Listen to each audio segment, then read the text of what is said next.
120. Orca's armed. FCS count started. We're doing CCS for launch. Roger. 110. Vent valves locked.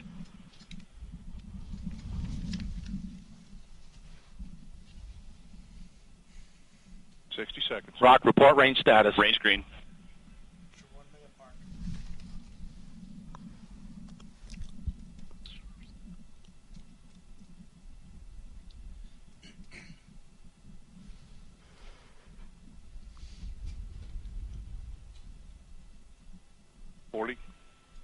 Stable at step 3.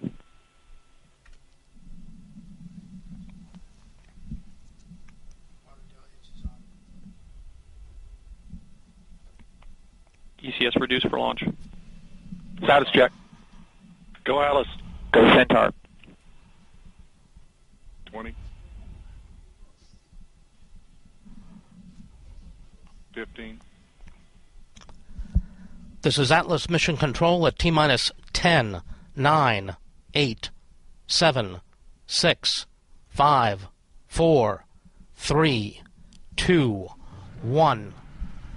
We have ignition, and we have liftoff. Liftoff of the United Launch Alliance Atlas V rocket, carrying the first Mobile User Objective System mission for the United States Navy. MUOS will significantly enhance communications for U.S. forces on the move. You're now hearing the voice of Marty Malinowski providing launch vehicle ascent data. Let's listen in for mission progress.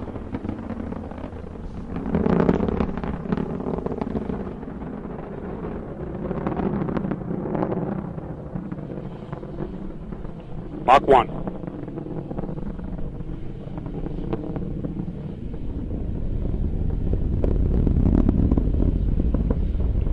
Max Q. Vehicle has begun throttling up right on schedule. Engine response looks good.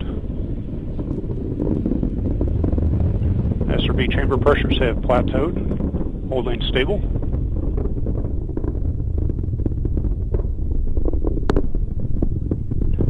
Booster Pew is now in closed loop control. Engine response looks good.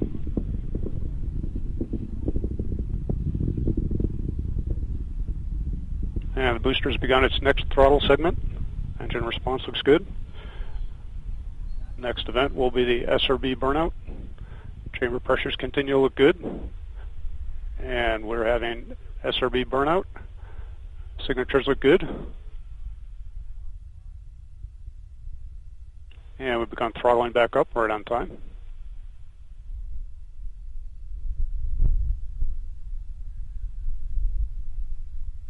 And we have jettisoned solids 1, 2, 3, 4, and 5. Looks like clean separation.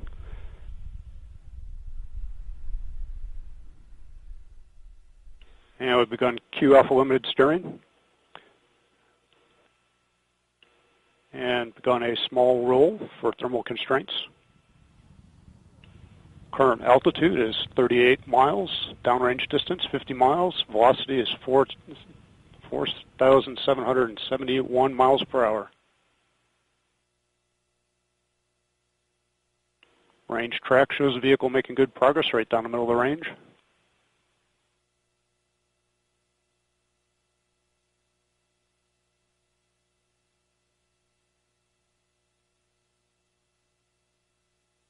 Coming up on our 2G throttle segment.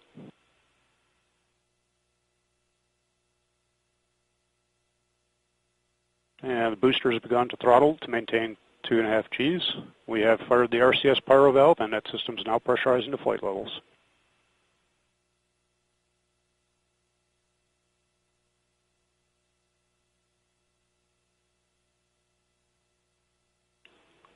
Current altitude is 63 miles, downrange distance 131 miles, velocity is 7,284 miles per hour.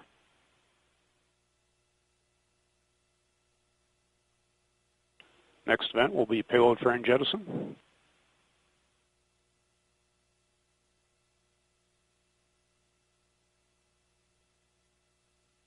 And we have payload fairing jettison. Looks like good separation. And we have CFLR jettison. And vehicles begun throttling to Right on time as expected. Currently accelerating at 4.1 Gs.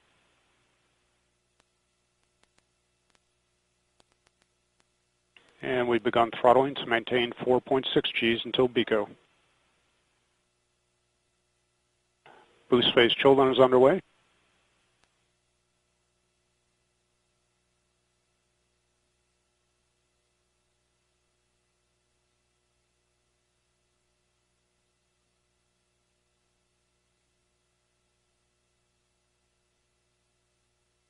And boost phase chill down is complete.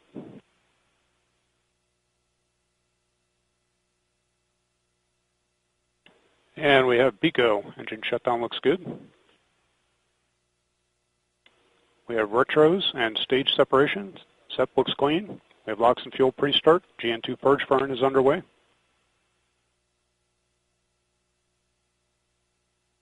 We have ignition on the RL10 and full thrust. Engine signatures look good.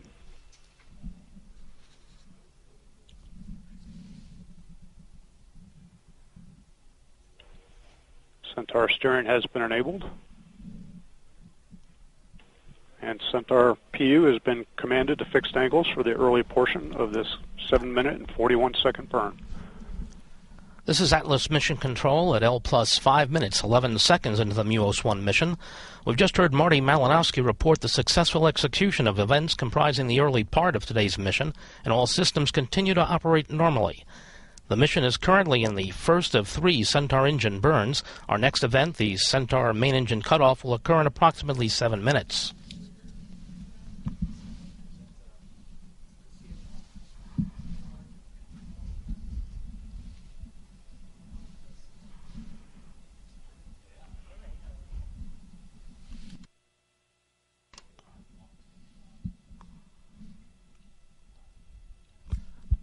I'm now joined by Commander Jeff King of the Navy's Communications Satellite Program Office. Commander King, thanks for joining me. Thanks, Don. It's a pleasure to be here for the inaugural launch of the MUOS satellite. Commander King, can you briefly explain MUOS and how it fits into our nation's space portfolio?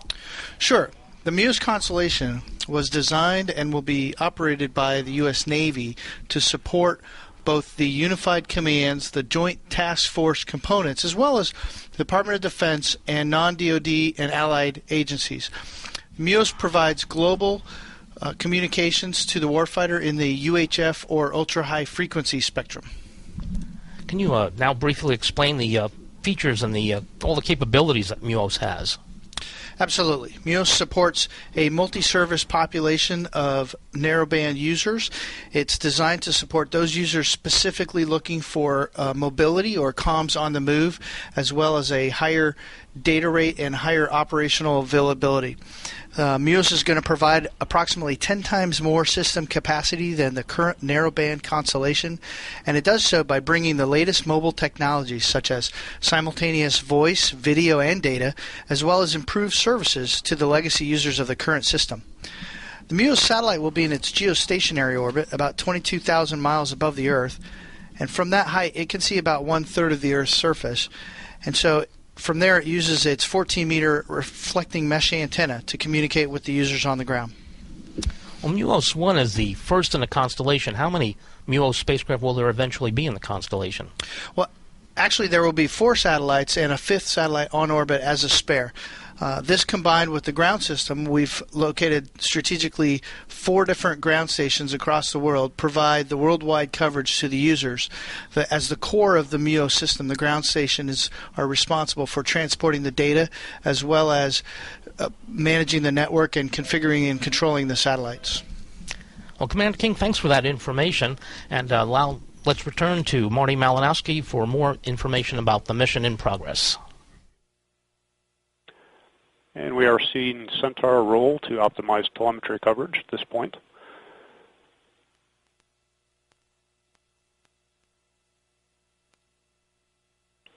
RL10 continues to operate excellent. Chamber pressures are as expected for the set mixture ratio, and we continue to run oxidizer rich. And Centaur has completed its telemetry optimization roll. Body rates look good.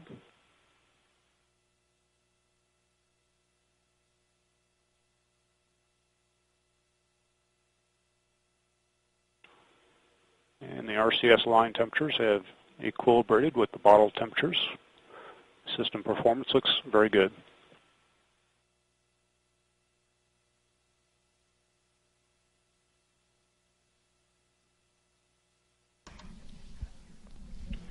Current altitude is 148 miles, downrange distance 1,497 miles, velocities 15,675 miles per hour.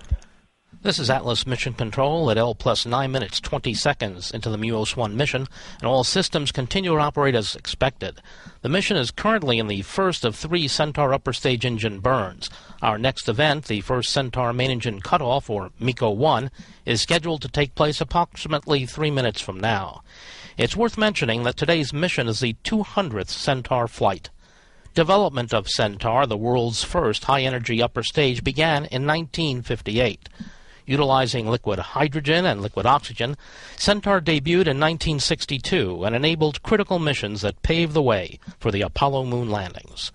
Named after the half-human, half-horse creature of Greek mythology, Centaur remains a workhorse of the launch industry.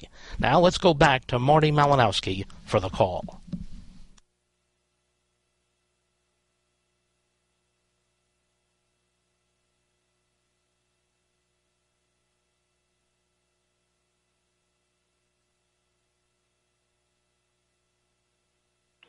And we have about 2 minutes remaining in this first burn, and all systems continue to operate nominally.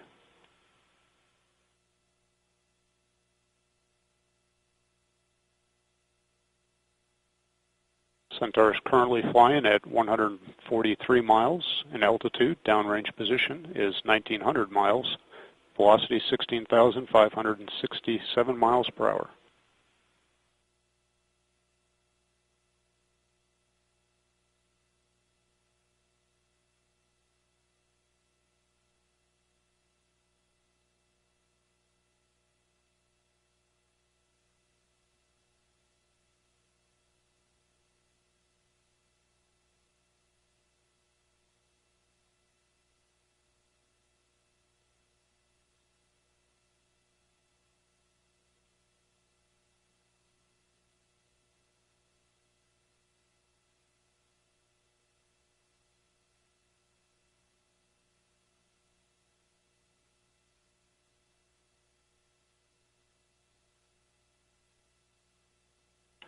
We're a little under 1 minute to MECO. Centaur continues to burn off excess oxidizer. Tank pressures are stable, bottle pressures look good. Bus and battery voltages are as expected.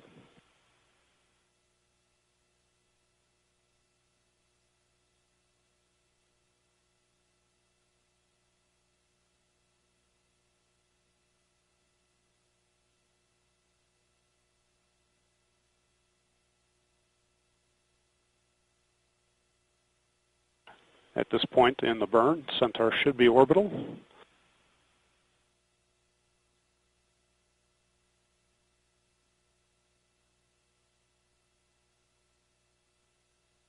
And we have MECO. Engine shutdown looks good. We have 4S settling. CRDs have been safed. This is Atlas Mission Control at L plus 12 minutes 35 seconds. We've just heard Marty Malinowski confirm cutoff of the Centaur main engine. The mission is now in a coast phase and continues normally. Our next event is the second start of the Centaur main engine, or MES-2. That event is scheduled to take place at approximately 21 minutes into the mission, or about 8 minutes from now. While we wait for the